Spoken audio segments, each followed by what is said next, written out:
This is Pantheon Plus, a podcast where we go beyond tights and flights to explore other genres and movies from the past. Each month, we'll have a theme. This month, we are discussing Bong Joon Ho as we are going back to some of his earlier work. We have talked about Snowpiercer, and Matt and Ben talked about Parasite in their There Will Be Movies podcast series. But we are going to go back a little bit, and we are going to start with Bong Joon Ho's very first film that is streaming on Hulu right now, Barking Dogs That Never Bite.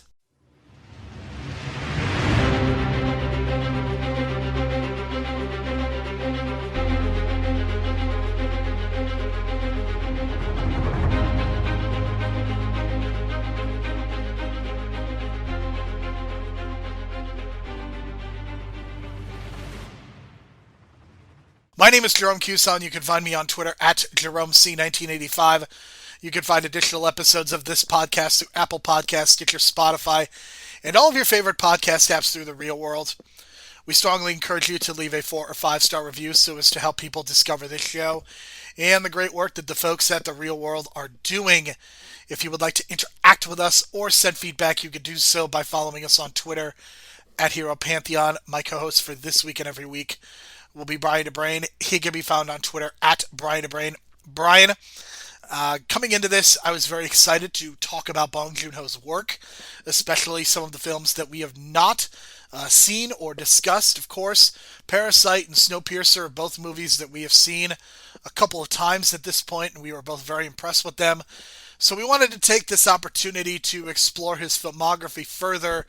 Brian, unfortunately, the way that this movie starts, I was almost regretting my decision because, as a not a content warning, but just to warn everyone, this movie deals extensively with dog torture, and we will be discussing the torture of dogs. So if that is not something that you want to hear about, then we'll talk to you next week when we discuss The Host.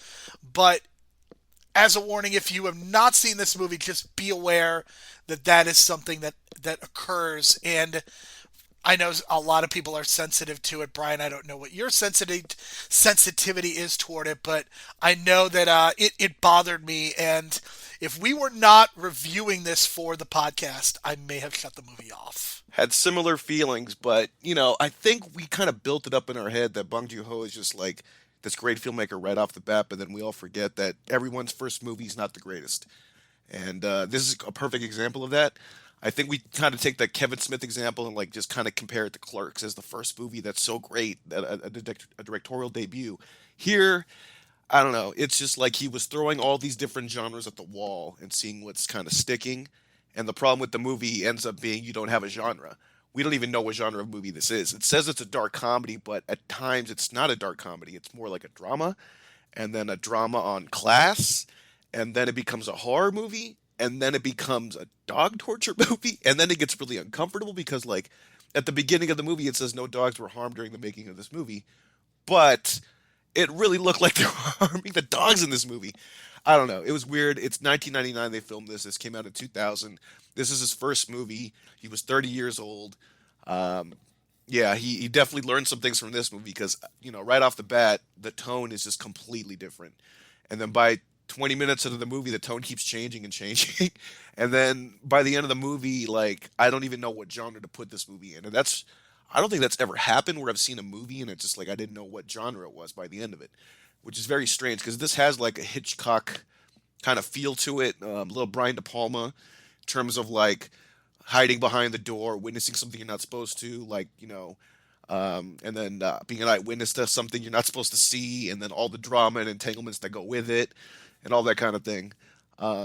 He threw a lot of stuff at the wall, and you literally have a scene of a guy throwing something that sticks to a wall in this movie as well. So there's a lot going on. It's hard to describe in terms of like a plot line. It's basically just a dude who's stressed out, who hates barking dogs, and he's trying to become a professor, and his wife is kind of like the breadwinner, and that bothers him. And he figures out that if he bribes this dude who can become at the school for $10,000 or whatever the currency, that he can become a professor at that school, and that's kind of like the subplot of it all. But the main plot line is him kind of covering up the fact that he got rid of this one dog that led to him getting rid of another dog, and then it just spirals out of control, and then he ends up losing his girlfriend's dog, which gets even more crazy with yeah. And there's even a parasite type scene too with a dude, homeless guy living in the basement of an apartment building with no one noticing. It's a lot of weird shit, but it does look great visually for a simple looking movie. I'll give it that much. In a way, I think this movie almost has the reverse problem of Clerks in that Clerks is a great movie. It has a very strong voice, great dialogue, but technically it is probably one of the poorest movies that has ever reached mainstream audiences, and it's just not executed very well. What I think this movie has going for it is the technical aspects, even though this movie was made for, let me check here, $800,000 in American money. This movie feels so much more expensive than it actually is.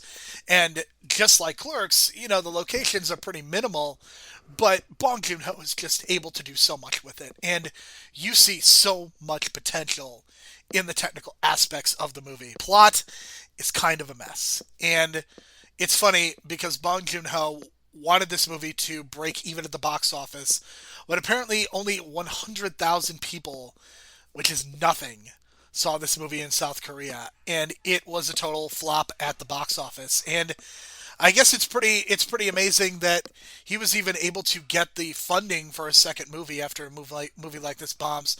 But I know that he did a number of shorts, so perhaps he was able to find some success at that. This is his feature directorial debut, and that if that apartment that he was shooting in is the same one that was shared by the lead character Yoon Ju. And the other main character is played by Bae who has been in a number of other Bong Joon-ho movies, but she was also on the Netflix show Sense8. Bae character often mentions wanting to be on TV while she is working in a snack kiosk. And then in Bong Joon-ho's next movie, The Host, we will see Bae showing her competing in an archery competition. So that will be very interesting to see. And this movie is based on a European pet story called A Dog of Flanders, not Ned Flanders, that is apparently very popular in parts of East Asia. So this does have a connection to other prior material, but it's a really interesting movie because you do get some of the issues of class, and in this case, I think you get roles of gender as Yoonju is really struggling, like we talked about, trying to become a professor. I can certainly sympathize with trying to become an academic, finding a full-time job, and it being very difficult. I did not have to bribe anyone to get my job and give them a nice fruitcake in order to get it, but that is evidently what he had to do. And his wife not only is the breadwinner, but she is figuratively wearing the pants in the family, and she is so they're both struggling. And then there is also Hyun Nam, who is played by Bae Doona, and she is disengaged.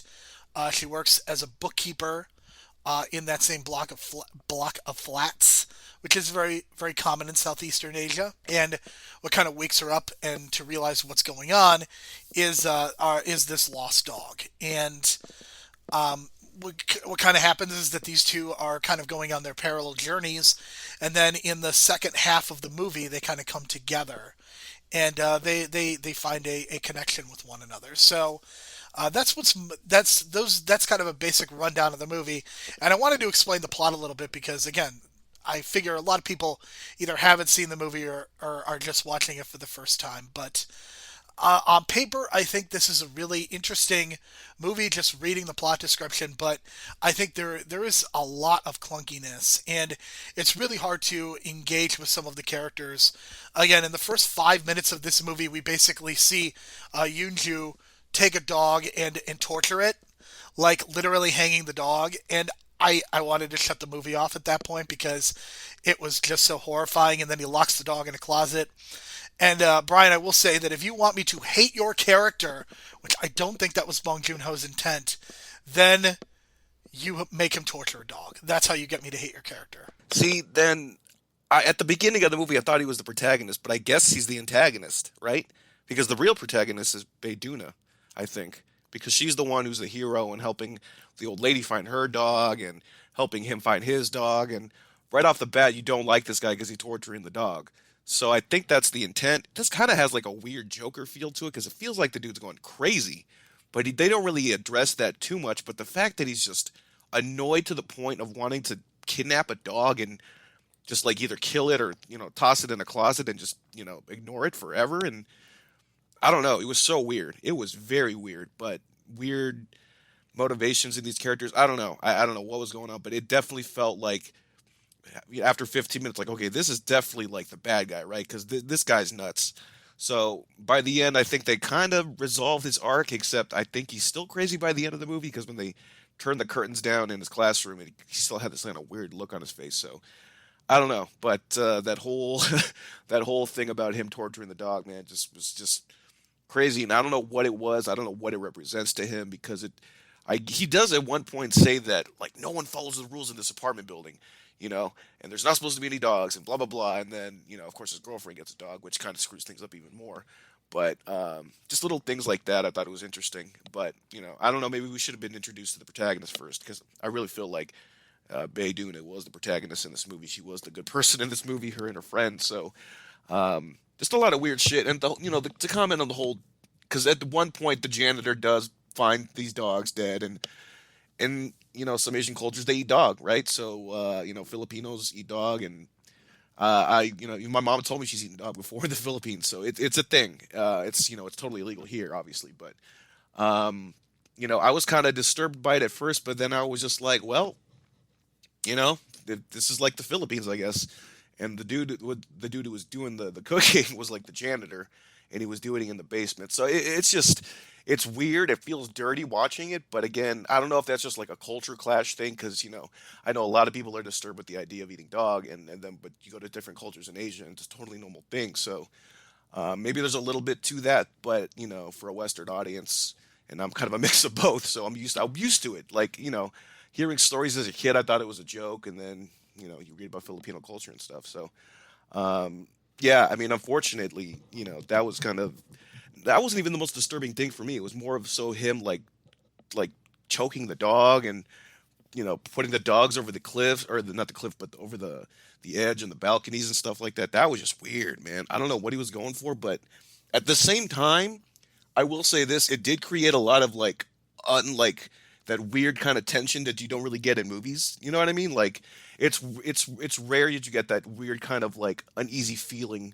You know what I mean? But I don't know if we're just kind of desensitized or what. But seeing that was like, whoa, that was kind of like an uneasy feeling. But again, because he's throwing so many genres at the wall, it's weird because why are we doing this and then why are we doing comedy 5 minutes later? I don't know, but it felt like he was trying to do too much with such a simple little plot, or not a simple plot, but like a simple setup in like this apartment complex within a couple block radius, right?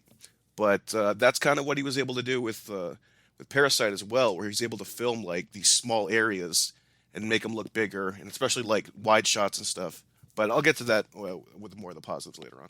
Yeah, I think you hit on a lot of the things that is an issue, and I definitely wanted to bring up the eating of dogs because this is something that I think gets talked about almost in a very stereotypical racist way, as if everybody is sitting down and eating dog every night in some of these Asian countries. But I think the scenes with the janitor, I think that they at least illuminate the idea that it is a class issue much more so. That's the impression that I get, Brian, and maybe you could speak to this a little bit better than I could. But the way that I understand it is that people who are eating dog or cats, they are not, they are poor, underpaid, the underclass of these different societies. Those are the people that are eating who we would consider to be pets, right? It's not like the high class people are eating dog and cat. Yeah, that's kind of what it was. Like my mom told me about that back in the day, but the reason she tried it was because like a friend told her to try it and that kind of thing. And sometimes it's kind of weird too because it became the same thing with what is it? That fish. I want to say that crawfish, maybe not crawfish. Catfish. Originally, that was like for poor people, and then it became this delicacy for rich people because like, oh, what is this? So it kind of became a mix of both, but not too much as like a high class thing, but it's more like a curiosity for rich people kind of thing. And I've even heard stories about some places in LA which are just rumblings, but and I've even heard rumblings about places in Santa Barbara close to LA where they serve whale, totally illegal too. But it's just something about I don't know, something about the curiosity of it all. But again, that's more like the thing with the catfish. I think it's just something about rich people finding fascination with poor people food and then becoming like this thing where it's like this like delicacy. It's weird. It happens with different cultures too. It's just some kind of food. I don't know, something about it with rich people just wanting to eat poor people food and think it's kind of cool. You know what I mean? But it's a little bit of both. It's definitely in this case. It's definitely like he's probably not making much money as a janitor. He's enjoying his work. He just wants to have a good meal. And even the homeless guy was on the same page with. I mean, I think it's the same principle about like hipsters ironically drinking like PBR and things like that. I don't know if that's a thing in Los Angeles, but like in Chicago, that's definitely a thing. People ironically drinking these cheaper beers for the thrill of drinking a cheaper beer. So I could definitely see that logic. Let's talk about some of the things that work, and I want to talk about the technical parts first because Bong Joon Ho's eye, the way that he executes this movie from a technical standpoint is really good. Is it as good as his later movies? Absolutely not. But you see a lot of the potential there to tell a really good story. And I think there are times when he perhaps gets a little bit too ambitious for what he is trying to do. But the way the camera moves, the way it's positioned, the way that we see some of the characters, it's really impressive. And the thing that I've seen in these movies, and I'm sure this is going to change when when we talk about some of his other work, but in looking at Parasite, Snowpiercer, and Barking Dogs Never Bite, there is such a limited scope in those three movies, very limited settings in all three, and he is able to make those very small settings feel very distinct, and he is able to make them feel significant and continue to shoot them in ways that are not boring. And I think that is a skill. I think especially what he is able to do in Parasite to make that house feel as epic as it is, I think is really impressive. I don't think it's as impressive here, but I still think there's a lot of good work. Shoot it the way he shoots the apartments, the way that he shoots the basement. You mentioned the Hitchcock connections, and I think those are definitely there. I really, really like all of the technical parts of this movie, and I think that's kind of where I wanted to start. So, Brian, anything else, anything to add about the technical aspects of this movie? Yeah, there was some good callbacks that I noticed by the end of the movie. Like there's this chase in the middle of the movie between the two main characters, right? And you only see the back mainly of Jun Yu or Yoon Ju, the college wannabe professor, right? And you only see the back of him. In the beginning of the movie, the first scene we see is his backside, like to the back, and then we it's a pull out shot, and it becomes this wide shot, and you still just see the back of him. So he's Bong Joon Ho really has the eye for like telling visual stories, and you can kind of tell like with the camera movement and the way he's moving the camera and like the whole thing with the camera, I think is just constantly moving in this movie, especially with like the chase sequences and like how limited the chase sequences are because you're shooting in an apartment building. So just imagine an apartment building with multiple floors and you see the balconies and stuff like that. So he's using like visual tricks too, because like at one point he has this wide shot where you see the action level on the current floor, but you also see background action on the floor above with the guy running and basically the girls trying to get to him. So I thought that was really good visual storytelling. He's definitely got that eye, and like all the little things with the camera he does, and then the lighting when they go to the basement and the lights go out and the janitor's telling the story about a ghost or something, which is also random, but he shoots this incredibly well because the lighting is unbelievable because I think the source lighting is pretty much the fire on the stove, and he shoots it pretty well. And then the way that the basement shot is very creepy. The way that he shoots from afar and you see all these different walls, like it just feels like this giant basement when it's probably really small. So he's really great at taking small spaces and making them big. And I don't know if that's just by virtue of the architectural styles in South Korea, where they have all these different blocks and everyone's kind of like living in small spaces together. And I don't know, by virtue of that, we mentioned Kevin Smith, and like he made Clerks because that was the only set that he can use, right? The store that he worked at. I guess because of the apartment buildings that he lived in, Bong Joon Ho just kind of figured how to shoot these places really well in these tight spaces because he's lived in them. And like you get that a lot, especially in Parasite at the beginning when they get the whole family living in this really small place. But like you said, it's very distinguishable, and he's definitely got that eye for this. So I think the strength of this movie is definitely the technical side. But I don't know, the score was just too weird to me because the score was like a Pixar movie, and I don't know if that fit.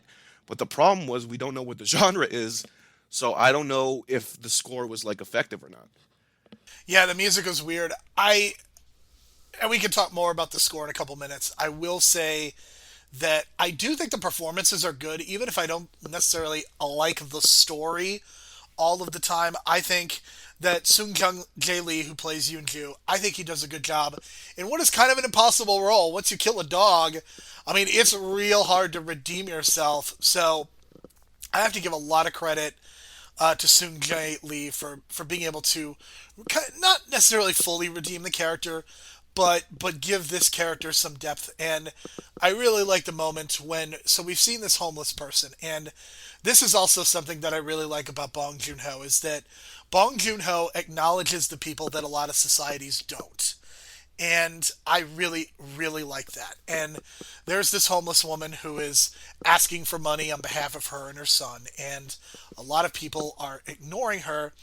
And there's a point when Yoonju is on the train and he takes some of the money that he was going to use to bribe his boss, which is problematic in its own way, but he does give money to this woman. I don't know. I did not see how much, but my guess is that it was a decent amount because she bows, and I think it's a really nice moment, and I think it's a nice performance. I also love Hong Joon Kim, who plays his wife Yoon Sul. My favorite scene with them together is when they are talking about the store and having to go back to the store and get something, and they're arguing about how far away it is, and eventually they decide to settle it by throwing down toilet paper. Couldn't help but think about toilet paper in the context of the pandemic, and what a waste of toilet paper, Brian. Yeah, 100 meters is a lot. It's like a lot, but I don't know. It maybe not that much because considering how much we waste here in America. But I did enjoy that scene a lot, and you could just, I like the way that he looked around because she's like, "Are we gonna fight?" And he looks around and like, "Yeah, we're gonna fight," just like make sure no one's around. I mean, that was funny, but then it got dramatic. But then it's like, what kind of tone are we going for here? But that did kind of feel real, so I give it that. But then again, the way the cinematography, like the way that he unravels the toilet paper because they're shooting at the top of a hill, so you're unraveling the toilet paper, it's just gonna go rolling down the hill unraveling. So that was really, really cool to see. I mean, I know it's simple shit like, hey, we're gonna unravel a roll of toilet paper down a hill, but thinking about it, it's like I actually want to see that. And then, the way they do it is pretty funny. So he's got an eye for like camera work for sure. Like I think that's what's key to this. And he did write the whole screenplay himself. But again, it's the first feature script, so it's forgivable. But at least performances give it credibility because I feel like everyone was just having a real down to earth performance, and everyone was kind of like dealing with their own issues, but dealing with the plot at the same time. And even the old woman that dies was pretty good. Um, I thought everyone did a good job, pretty much. Just some random characters here and there that probably didn't make any sense, like the boss at the woman's office, who really had nothing to do except listen to that janitor's story. But other than that, I think the performance is really good. I even like the janitor as his performance as like the dude in the old dude in the background eating dog stew. But I thought he did a good job as well. And even the story he tells is kind of like, I don't know if it's pointless. In the middle, he's telling the story about like a ghost in the boiler room or whatever. But I don't know. He did a good job performing it. Again, it's just it's the first time script. Like, why are we listening to this ghost story in the middle of the movie? Yeah, I was overall impressed by all of the performances, and I want to cite Bae and Suhi Go. They play friends, and again, I can't help but make the parallels to Clerks, but not quite a Dante Randall dynamic, but they definitely have kind of a friendship of some sort, and they are the ones that are kind of investigating what happens here, and the Hitchcock elements of kind of Baeduna Hyunam getting involved in maybe something that she should not be. So I love their playful dynamic. I also love how aggressive Jang Mi is. How like when Hyunam is physically threatened, like Jang Mi is the one that like comes in and punches the guy in the face. I'm so disappointed that she really hasn't been in a lot of other movies because I would love to see her in like an action movie just kicking ass. But I really like the playfulness that these two characters had together, and a nice representation of female friendship, and one that often does not get portrayed on film or movie in films or television shows. And what's interesting is, like right now, Kevin and I are talking about *Halt and Catch Fire*. So it's been a nice run of media that are exploring female friendships, and this was a good example. So this was good. Yeah, and also like she got an arc. Like I don't know if you noticed, but they talked about like how do you defend yourself against a man earlier when they were watching that news program, and then full circle, she's the one that takes down the homeless dude. And I don't know if you noticed too, like the way she grabs his head and then rams it into the wall. Like again, this is me being a wrestling mark, but every time you see that in wrestling on the outside, the guy's always shoved into the post. So when she did that, I'm like, oh great, he's just gonna shove her into the wall. But no, she actually like held on and rammed the dude. So again, wrestling, but full circle. But I don't know. I noticed that. For sure. And so the performances are good. I also want to talk about Byung Hee Bong, who plays the janitor. We will be talking about him in other Bong Joon Ho movies as well. He's kind of a weirdo, but that's what he's being asked to play. And I think he also does a very solid job. Having to give a monologue and tell that weird ghost story, that is not an easy thing to do. So I give him a lot of credit. So I think that in an overall sense, there are a lot of really good pieces. Great casting decisions, some excellent camera work. The way that this movie looks is just very good. So, even though I am not a huge fan of this movie, even a movie that is not one that I would necessarily want to go back and revisit, there are definitely pieces here you could see where Bong Joon Ho's career is going at this point. And even if I were watching this movie without the context of Parasite and Snowpiercer, I would look at this and say, this is a director with a lot of flair, with a lot of potential, who probably just needs another screenwriter to work with him on the stories. And I think that's something that improves a lot. Yeah, and the way that he can kind of visually tell a story too. Like I'll always remember the interview that I read last year where he says he just kind of sketches and kind of graphic designs all his shots by himself, and then that he just sticks to those shots and doesn't shoot anything else. He feels like it's too excessive. Like if you're just gonna shoot like a certain scene, like in Parasite, where it's just like you're shooting the family in the kitchen or whatever, you're just gonna have the camera pretty much in one spot. So just design it that way and don't necessarily shoot so much coverage because you don't need to do it.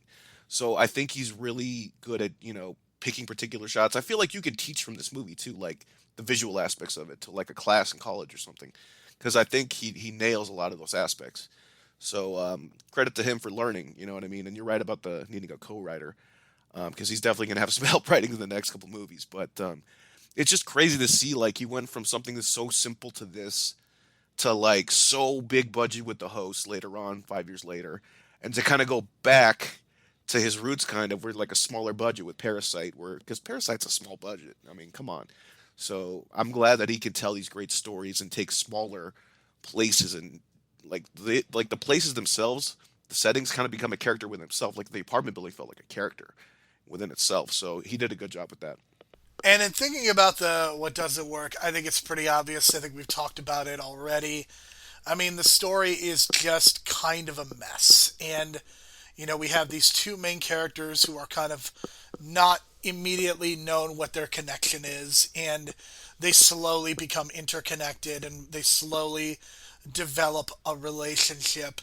And, Hyun Nam even becomes so obsessed that eventually she is fired from her job. And I think that is really interesting. But it doesn't. The tone of this movie, ultimately being all over the place, I think really hurts it. And I think anytime you open a movie with dog torture, I think you're going to have a really hard time. I know that it's hard for me. I would imagine for many people. Like think about John Wick. Like John Wick is still kind of written about and stereotyped about in terms of the very first scene or one of the first scenes where his dog dies. Like that this all started because his dog died. And I think that that's why that's a big barrier to this movie. We can watch humans die all day long. Like John Wick can stick as many pencils in human necks as possible. But if he stuck a pencil in a dog neck, people would be done with Keanu Reeves and he might very well get canceled for good. Um, which I don't know what that says about our society, but it is the reality. And I'm in the same boat. Like I'm not criticizing or critiquing that because I feel the same way. Like if somebody got hung in this movie, I would not have the same emotional reaction as to when the janitor hangs the dog or when Yunju hangs the dog because it's a horrific scene. And then there's the scene later on which I think addresses the conflict of this movie perfectly because it is the shot of Yunju has the dog and he's conflicted about what to do with it. And eventually he decides to throw it off the roof while Hyunnam is on a different rooftop. She is watching all of this go down with the binoculars, and she drops the binoculars as the dog is thrown in the air. And it's on one side, it's horrific, but in another way, it's kind of beautiful to just see like the dichotomy of the falling binoculars and the falling dog and the reactions that both of them are having to what's going on, and to see the close up of Beiduna's face is really memorable. But it's like it's really really hard to get past get past the fact that he threw a dog off the roof. And I know that that might seem stupid and silly, but I think it comes back to the tonal issues because Bong Joon Ho very clearly has a dark sense of humor, and he's trying to get that across in this movie, and it is not as successful as he would be in Parasite, which is almost a straight up like a screwball comedy at times. Like Parasite is able to manage the tone well, and I don't know whether it's the editing, whether it's the writing, whether it's the stakes involved, but this movie I think in a lot of ways feels incomplete. And I think it's because it's his first movie. I mean, I think that there are elements of this movie that are just too ambitious for what he was able to accomplish in his career at this point. Yeah, I agree. It was just hard to watch, and yeah, he was going for Rear Window. That's what he was going for. Rear Window with the murder, and with what's his name, Jimmy Stewart, Jimmy Stewart. He was him across the street, and then him watching the murder through the binocular. It's the same thing, and it was just the same effect, but it was just so surreal to watch because I think he literally threw that dog. I mean, yeah, he had to if that was a real dog. But then I guess they had I hope they had a mattress, but they said they didn't. They said they didn't harm any dogs while making this movie, so I'm just gonna accept that fact. But it looked too surreal. But the editing was just fantastic on that because it's parallel editing.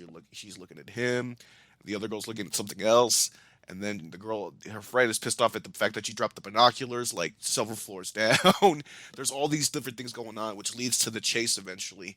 And then the other thing too is that he plays with color in that scene, where the dude just wearing a red hat and a red shirt, and that's all she sees from across because you can't see any details in his face. So she's chasing him, so she doesn't know that it's the guy that she's helping out later on, and that's the kind of the twist of it all. It's like, oh, he knows, but she doesn't know, and that's kind of the conflict of it all, and then the fun have twists they have with it around at the 2/3 at the end of the movie. So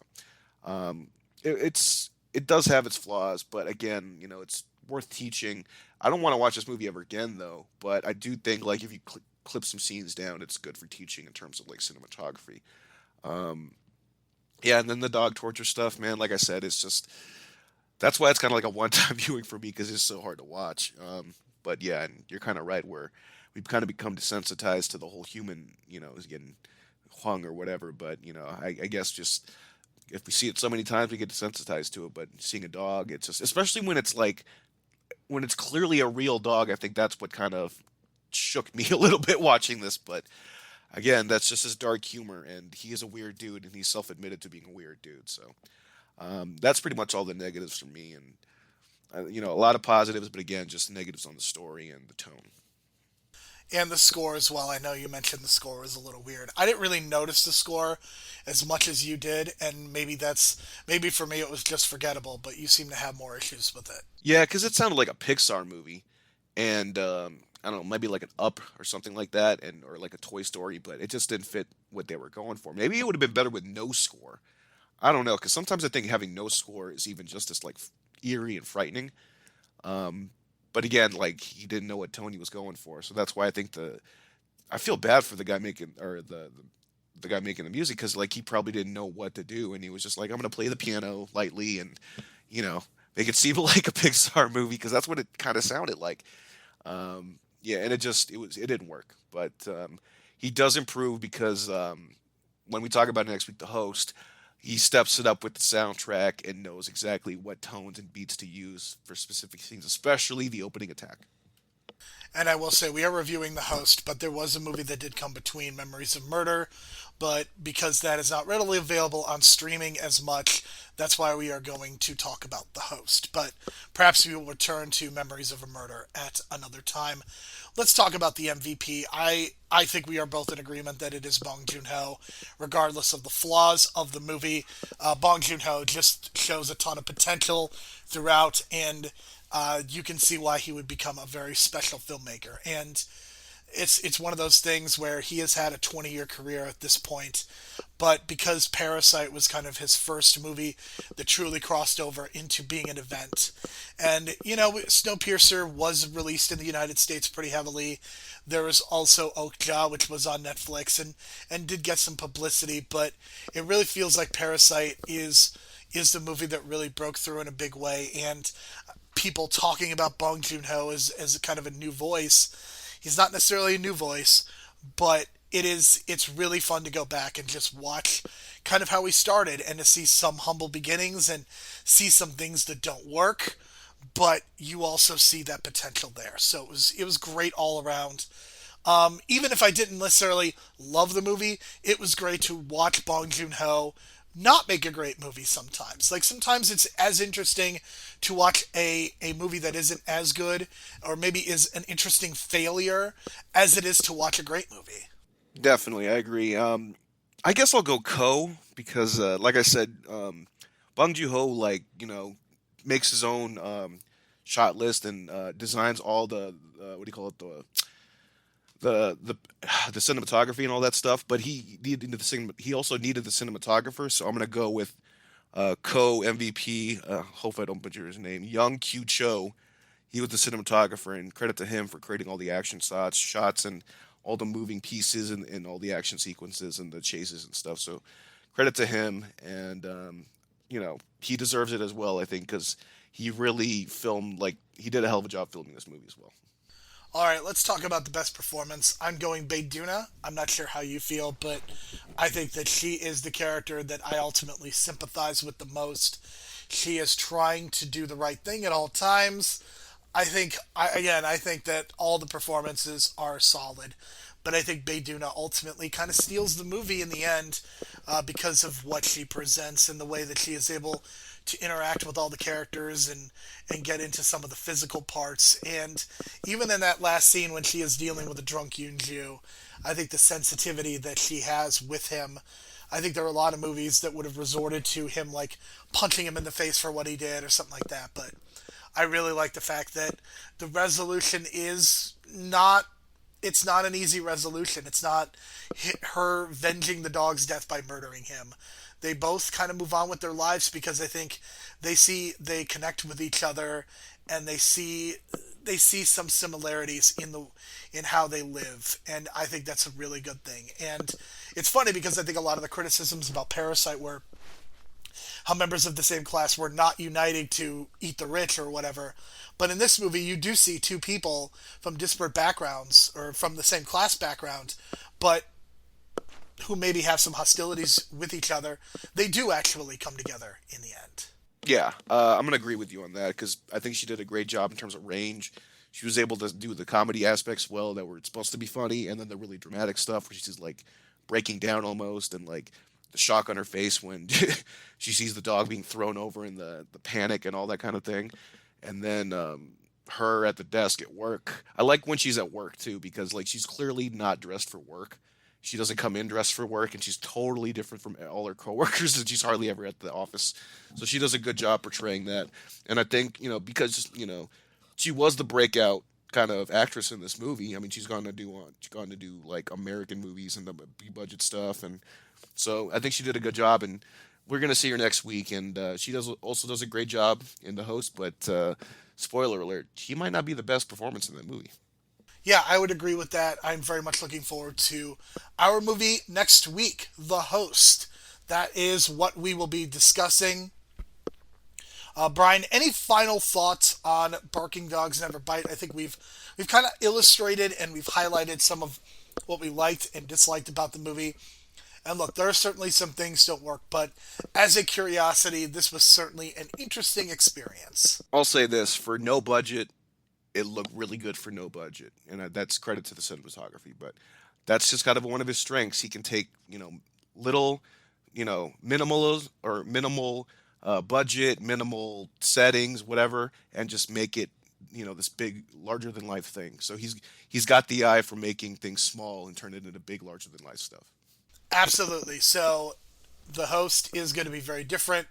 I think the tone will be much easier to figure out. A monster movie, correct? Yeah, I'm really excited, man. I watched this movie in 2007 when I was in my first year of Blockbuster, man, and I watched it like twice immediately. It was just so good. The music is great.